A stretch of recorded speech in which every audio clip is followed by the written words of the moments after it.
Hello, আসসালামু আলাইকুম বন্ধুরা, আপনারা সবাই কেমন আছেন? তো আজকে আমি অনেক দিন পর ভিডিওটা বানাচ্ছি। আজকে আমাদের এদিকের মৌসুম খুবই একটা ভালো না, খুব হাওয়া ঝড় চলে এসেছে। আর আপনারা দেখতে পাচ্ছেন আমি চারিদিক দিয়ে ক্যামেরাটা ঘুরিয়ে দেখাচ্ছি মৌসুম কত সুন্দর আর কত মেঘলা হয়ে আছে।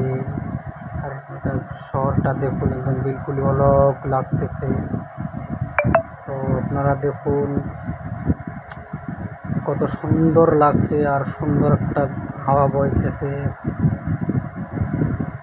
তো আপনাকে কোথায় থেকে দেখছেন ভিডিওটা একটু কমেন্ট করে জরুর জানাবেন। আর ভিডিওটি ভালো লেগে থাকলে চ্যানেলটিকে সাবস্ক্রাইবও করে দিতে পারেন। অসংখ্য ধন্যবাদ ভিডিওটি দেখার জন্য।